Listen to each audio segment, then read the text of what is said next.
Presidente, se me permitir, eu vou quebrar o protocolo hoje para contar uma pequena história.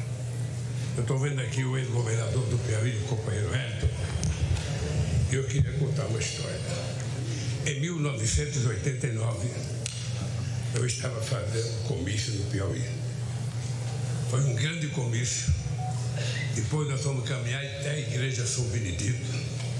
E ao terminar o comício, um cidadão me deu essa caneta e disse que essa caneta era para me assinar a posse se eu ganhasse as eleições de 89. Eu não ganhei as eleições de 89, eu não ganhei em 94, eu não ganhei em 98. Em 2002 eu ganhei as eleições e quando eu cheguei aqui, eu tinha esquecido a minha caneta e assinei com a caneta do senador Ramstedt. Em 2006 eu assinei com a caneta aqui do Senado. Agora eu encontrei a caneta. E essa caneta aqui, o Wellington, é uma homenagem ao povo do estado do Piauí.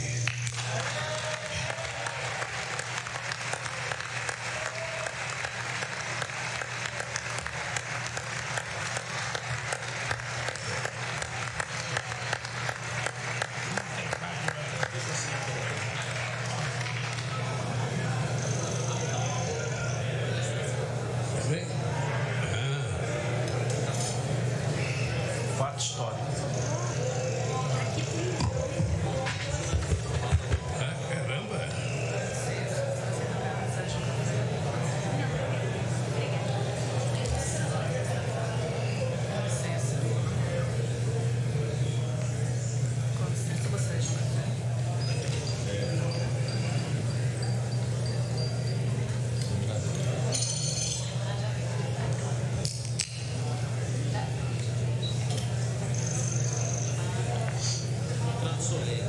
Rapaz, nunca queria ganhar isso.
Só não pode crescer com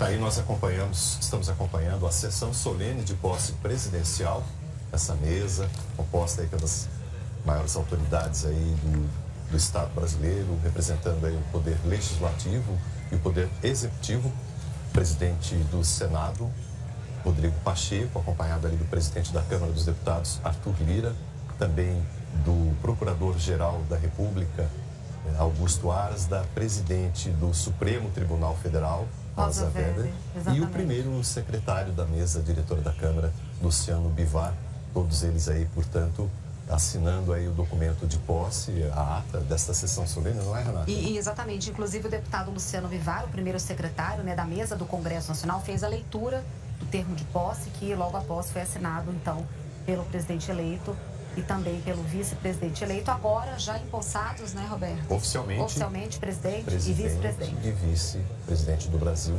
Lula e Alckmin.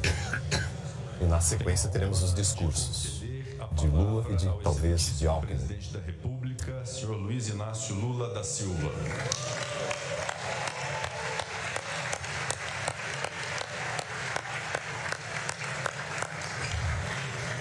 Excelentíssimo senhor presidente do Congresso Nacional, senador Rodrigo Pacheco, excelentíssimo senhor presidente da Câmara dos Deputados, deputado Arthur Lira, excelentíssima senhora presidenta do Supremo Tribunal Federal, ministra Rosa Weber, meu querido companheiro vice-presidente da República, Geraldo Alckmin, senhoras e senhores chefes de estados e de governo que nos prestigiam, senhor primeiro secretário da mesa da Câmara dos Deputados, deputado Luciano Bivar, senhor procurador-geral da República, Augusto Aras,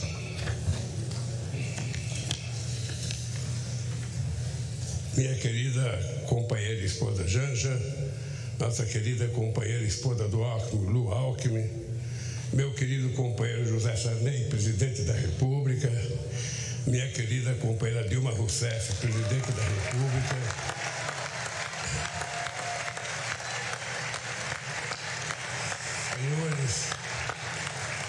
senhores parlamentares, senhoras e senhores chefes de delegação estrangeira, meus amigos e minhas amigas.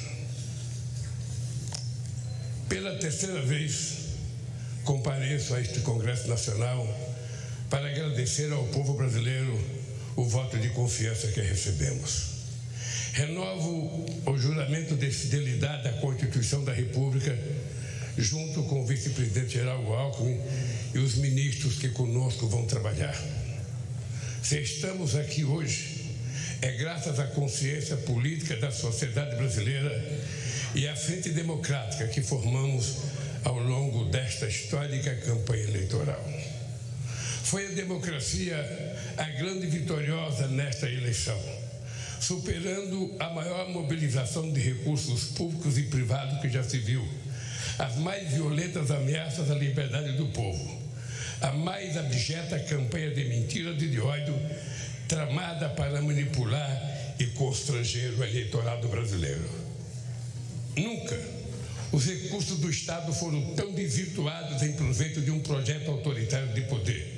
Nunca a máquina pública foi tão desencaminhada dos controles republicanos. Nunca os eleitores foram tão constrangidos pelo poder econômico e por mentiras disseminadas em escala industrial.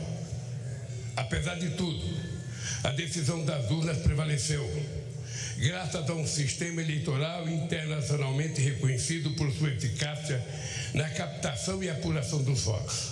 Foi fundamental a atitude corajosa do Poder Judiciário, especialmente do Tribunal Superior Eleitoral,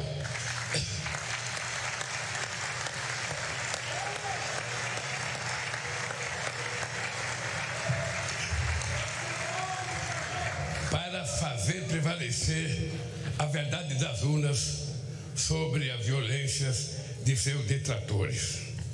Senhoras e senhores, ao retornar a este plenário da Câmara dos Deputados, onde participei da Assembleia Constituinte de 1988, recordo com emoção os embates que travamos aqui democraticamente para inscrever na Constituição o mais amplo conjunto de direitos sociais, individuais e coletivos em benefício da população e da soberania nacional. 20 anos atrás, quando fui eleito presidente pela primeira vez, ao lado do companheiro vice-presidente José Alencar, iniciei o discurso de posse com a palavra mudança. A mudança que pretendíamos era simplesmente concretizar os preceitos constitucionais, a começar pelo direito à vida digna, sem fome, com acesso ao emprego, à saúde e à educação.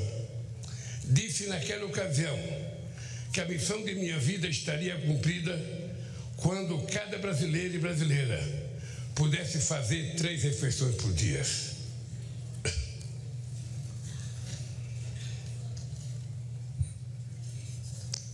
Ter de repetir este compromisso no dia de hoje diante do avanço da miséria e do regresso da fome que havíamos superado, é o mais grave sintoma da devastação que se impôs ao país nos anos recentes. Hoje, nossa mensagem ao Brasil é de esperança e reconstrução.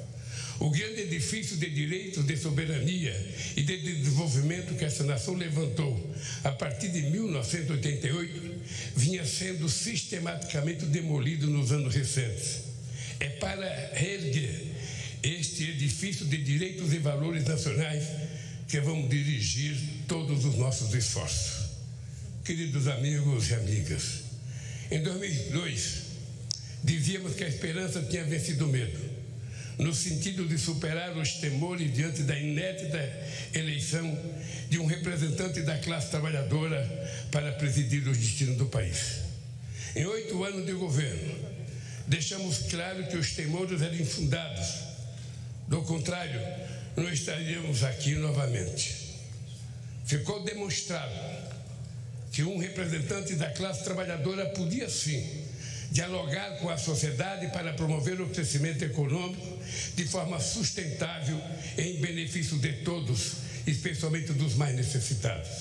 Ficou demonstrado que era possível sim governar este país com a mais ampla participação social, incluindo os trabalhadores e os mais pobres no orçamento e nas decisões do governo.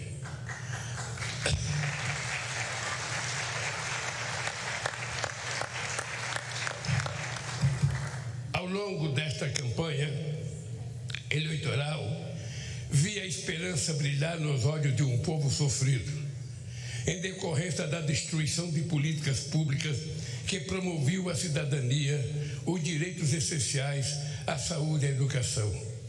Vi o sonho de uma pátria generosa que ofereça oportunidade a seus filhos e filhas em que a solidariedade ativa seja mais forte que o individualismo cego. O diagnóstico que recebemos do governo de transição de governo é estarrecedor.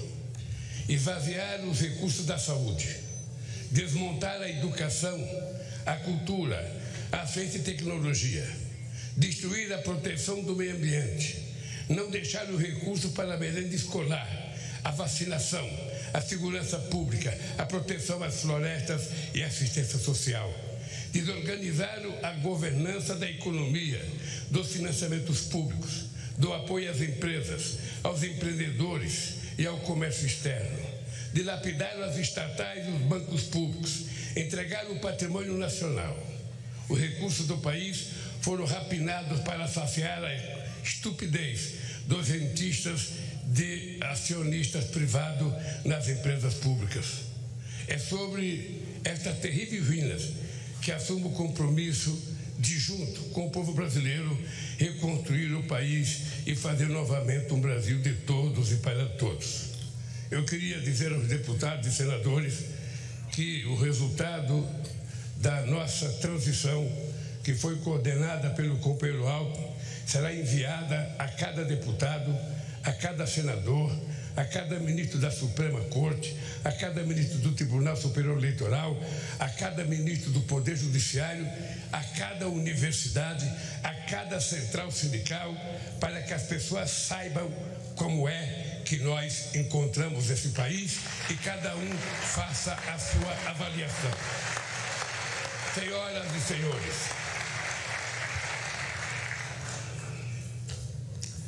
diante do desastre orçamentário que recebemos, apresentamos ao Congresso Nacional proposta que nos permitiu apoiar a imensa camada da população que necessita do Estado para simplesmente sobreviver. Quero agradecer à Câmara e ao Senado pela sensibilidade frente às urgências do povo brasileiro. Registro a atitude extremamente responsável do Supremo Tribunal Federal e do Tribunal de Contas da União frente às situações que distorciam a harmonia dos poderes. Fiz assim fiz, porque não seria justo nem correto pedir paciência para quem tem fome. Nenhuma nação se ergueu nem poderá se erguer sobre a miséria do seu povo. Os direitos e interesses da população, o fortalecimento da democracia e a retomada da soberania nacional serão os pilares de nosso governo. Esse compromisso começa pela garantia de do programa Bolsa Família renovado, mais forte e mais justo, para atender a quem mais necessita. Nossas primeiras ações visam resgatar da fome 33 milhões de pessoas e resgatar da pobreza mais de 100 milhões de brasileiros e brasileiras que suportaram a mais dura carga do projeto de destruição nacional que hoje se encerra. Senhoras e senhores, esse processo eleitoral também foi caracterizado pelo contraste entre distintas visões de mundo. A nossa, centrada na solidariedade e na participação política e social para a definição democrática dos destinos do país. A outra, no individualismo, na negação da política, na destruição do Estado em nome de supostas liberdades individuais. A liberdade que sempre defendemos é a de viver com dignidade, com pleno direito de expressão e manifestação e, sobretudo, de organização. A liberdade que eles pregam é a de oprimir o vulnerável, massacrar o oponente e impor a lei do mais forte acima das leis da civilização. O nome disso é barbárie. Compreendi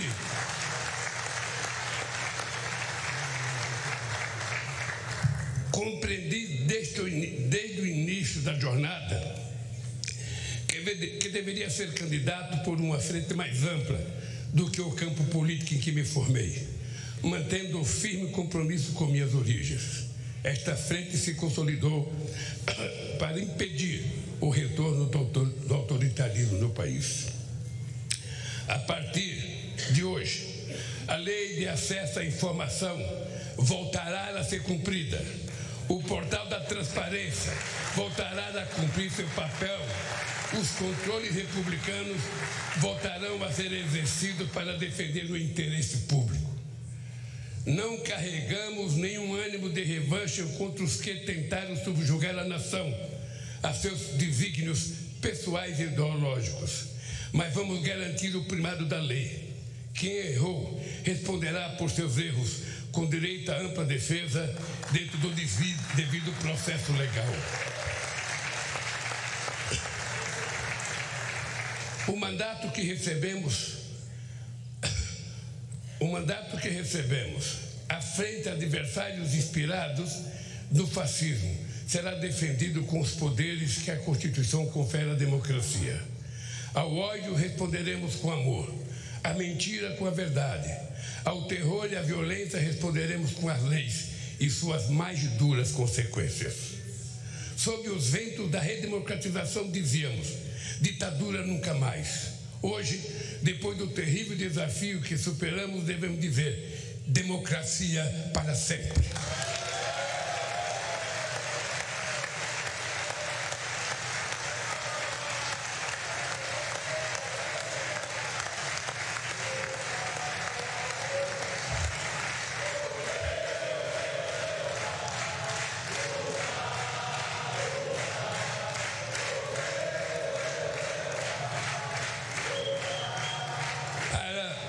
Confirmar estas palavras, teremos de reconstruir em bases sólidas a democracia em nosso país. A democracia será defendida pelo povo na medida em que garantir a todos e a todas os direitos inscritos na Constituição. Senhoras e senhores, hoje mesmo estou assinando medidas para reorganizar as estruturas do Poder Executivo, de modo que volte a permitir o funcionamento do governo de maneira racional, republicana e democrática, para resgatar o papel das instituições do Estado, bancos públicos e empresas estatais no desenvolvimento do país, para planejar os investimentos públicos e privados na direção de um crescimento econômico sustentável ambientalmente e socialmente. Em diálogo com os 27 governadores, vamos definir prioridades para retomar obras irresponsavelmente paralisadas, que são mais de 14 mil no país. Vamos retomar o Minha Casa Minha Vida e estruturar um novo PAC para gerar empregos na velocidade que o Brasil quer e necessita. Buscaremos financiamento e cooperação nacional e internacional para o investimento, para dinamizar e expandir o mercado interno de consumo, desenvolver o comércio, exportações, serviços, agricultura e indústria. Os bancos públicos, especialmente o BNDES, e as empresas indutoras do crescimento e inovação, como a Petrobras, terão um papel fundamental nesse novo ciclo. Ao mesmo tempo, vamos impulsionar as pequenas e médias empresas, potencialmente as maiores geradoras de emprego e renda, o empreendedorismo, o cooperativismo e a economia criativa. A roda da economia vai voltar a girar e o consumo popular terá papel central nesse processo. Vamos retomar a política de valorização permanente do salário mínimo e estejam certos de que vamos acabar mais uma vez com a vergonhosa fila do INSS, outra injustiça restabelecida nesses tempos de destruição.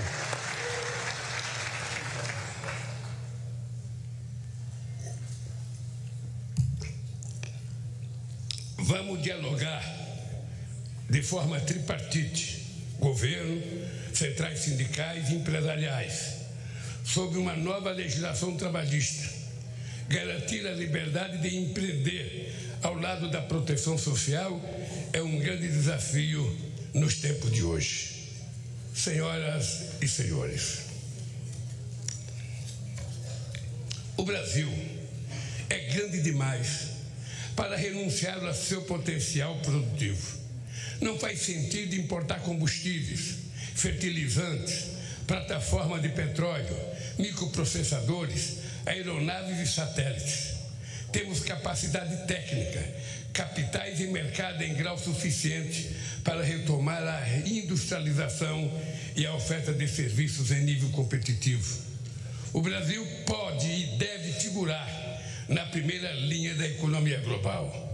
Caberá ao Estado articular a transição digital e trazer a indústria brasileira para o século XXI, com uma política industrial que apoia a inovação, estimula a cooperação público-privada, fortaleça a ciência e tecnologia e garanta acesso a financiamentos com custos adequados. O futuro pertencerá a quem investir na indústria do conhecimento, que será objeto de uma estratégia nacional planejada em diálogo com o setor produtivo, centro de pesquisa de universidades, junto com o Ministério da Ciência e Tecnologia e Inovação, os bancos públicos estatais, agências de fomento à pesquisa. Nenhum outro país tem as condições do Brasil para se tornar uma grande potência ambiental, a partir da criatividade da bioeconomia e dos empreendimentos da sociobiodiversidade. Vamos iniciar a transição energética e ecológica para uma agropecuária e uma mineração sustentáveis, uma agricultura familiar mais forte e uma indústria mais verde. Nossa meta é alcançar o desmatamento zero na Amazônia, a emissão zero de gás de efeito estufa na matriz energética.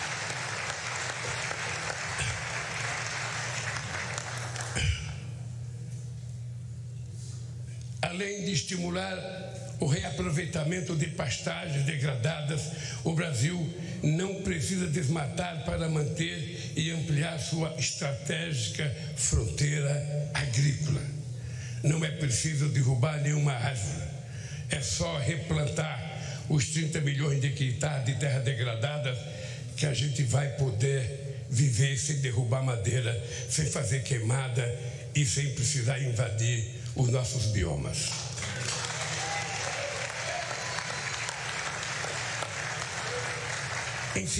Incentivaremos sim a prosperidade na terra, liberdade e oportunidade de criar, plantar e colher continuará sendo nosso objetivo. O que não podemos admitir é que seja uma terra sem lei.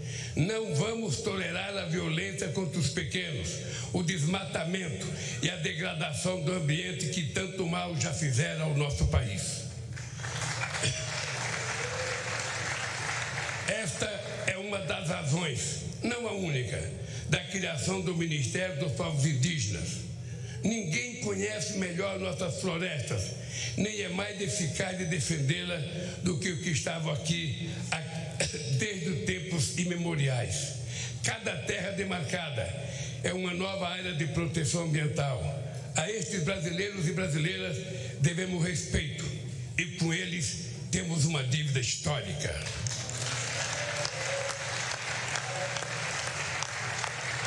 Vamos revogar todas as injustiças cometidas contra os povos indígenas. Queridos amigos e amigas, uma nação não se mede apenas pelas estatísticas, por mais impressionante que sejam. Assim como o ser humano, uma nação se expressa verdadeiramente pela alma de seu povo. A alma do Brasil reside na diversidade inigualável da nossa gente e das nossas manifestações culturais. Estamos refundando o Ministério da Cultura, com a ambição de retornar mais intensamente às políticas de incentivo e de acesso aos bens culturais interrompida pelo obscurantismo nos últimos anos. Uma política cultural democrática não pode temer a crítica nem eleger favoritos. Que brotem todas as flores e sejam colhidas todos os frutos da nossa criatividade, que todos possam dela usufruir sem censura e sem discriminação.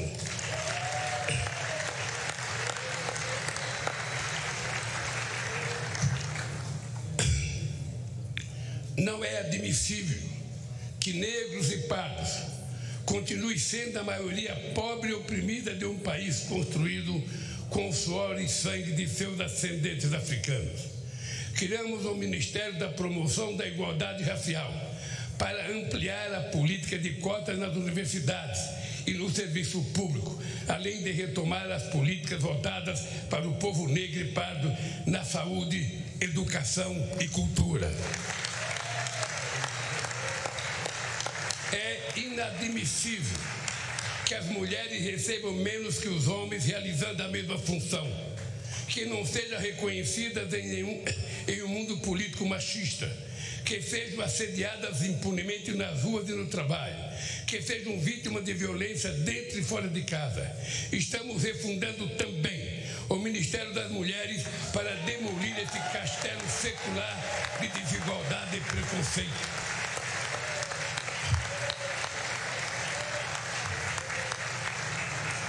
Não existirá verdadeira justiça num país em que um só ser humano seja injustiçado. Caberá ao Ministério dos Direitos Humanos zelar e agir para que cada cidadão ou cidadã tenha seus direitos respeitados no acesso aos serviços públicos e particulares, na proteção frente ao preconceito ou diante da autoridade pública. Cidadania é outro nome da nossa querida democracia. O Ministério da Justiça e da Segurança Pública atuará para harmonizar os poderes e entes federados no objetivo de promover a paz onde elas é mais urgente, nas comunidades pobres, no seio das famílias vulneráveis, ao crime organizado, às milícias e à violência. Venha ela de onde vier. Estamos revogando os criminosos decretos de ampliação de acesso a armas e munições que tanta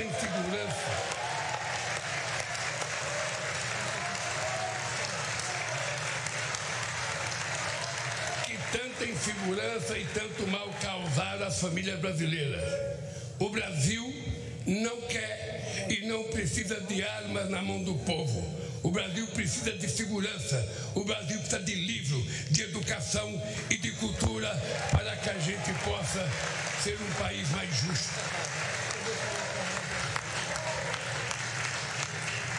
Sob a proteção de Deus, inauguro este mandato reafirmando que no Brasil a fé pode estar presente em todas as moradas, nos diversos templos, igrejas e cultos.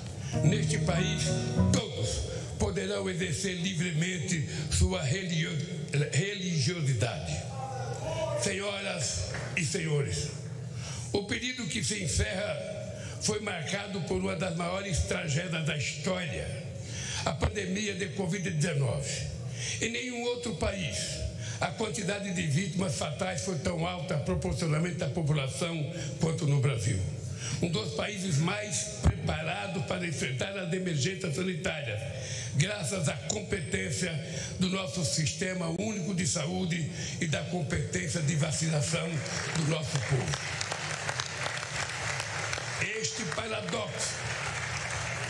Este paradoxo só se explica pela atitude criminosa de um governo negacionista, obscurantista e insensível à vida.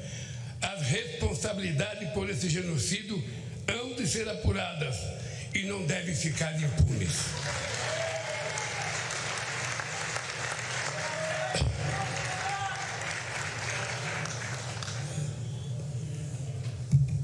O que nos cabe no momento é prestar solidariedade aos familiares, pais, órfãos, irmãos e irmãs de quase 700 mil vítimas da pandemia.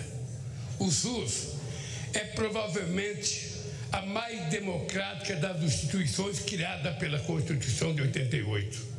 Certamente por isso foi a mais perseguida desde então e foi também a mais prejudicada por uma estupidez chamada teto de gastos que haveremos de revogar.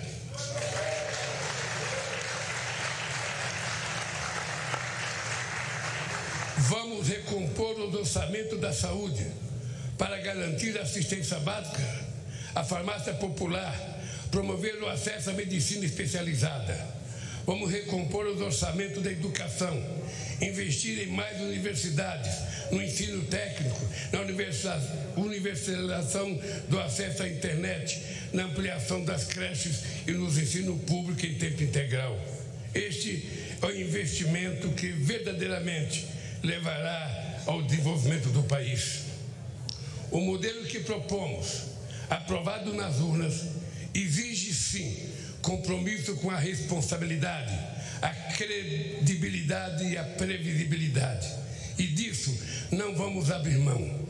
Foi com realismo orçamentário, fiscal e monetário, buscando a estabilidade, controlando a inflação e respeitando contratos que governamos este país. Não podemos fazer diferente. Temos sim a obrigação de fazer melhor do que fizemos. Senhoras e senhores, os olhos do mundo estiveram voltados para o Brasil nestas eleições. O mundo espera que o Brasil volte a ser um líder no enfrentamento à crise climática e um exemplo de país social e ambientalmente responsável, capaz de promover o crescimento econômico com distribuição de renda, combater a fome e a pobreza dentro do processo democrático. Nosso protagonismo se concretizará pela retomada da integração sul-americana a partir do Mercosul, a revitalização da Unasul e demais instâncias de articulação soberana da nossa região. Sobre esta base, poderemos reconstruir o diálogo ativo e altivo com os Estados Unidos, a comunidade europeia, a China, os países do Oriente e outros atores globais, fortalecendo os BRICS e a cooperação com os países da África e rompendo o isolamento a que o país foi submetido nesses últimos tempos. O Brasil tem de ser dono de si mesmo, dono do seu destino, tem de voltar a ser um país soberano. Somos responsáveis pela maior parte da Amazônia e por vastos biomas, grandes aquíferos, jazidas de minérios, petróleo e fontes de energia limpa. Com soberania e responsabilidade, seremos respeitados para compartilhar essa grandeza com a humanidade, solidariamente, jamais com subordinação. A relevância da eleição no Brasil refere-se, por fim, às ameaças que o modelo democrático vem enfrentando ao redor do planeta. Articula-se uma onda de extremismo autoritário que dissemina o ódio e a mentira por meios tecnológicos que não se submete a controles transparentes. Defendemos a plena liberdade de expressão, ciente de que é urgente criarmos instância democrática de acesso à informação confiável e de responsabilização dos meios pelos quais o veneno do ódio e da mentira são inoculados. Este é um desafio civilizatório, da mesma forma que a superação das guerras, da crise climática e da fome e da desigualdade no planeta. Reafirmo para o Brasil e para o mundo a convicção de que a política, em seus mais elevados sentidos, e apesar de todas as suas limitações, é o melhor caminho para o diálogo entre os interesses divergentes para a construção pacífica de consenso. Negar a política e desvalorizá-la e criminalizá-la é o caminho da barbárie e das tiranias. Minha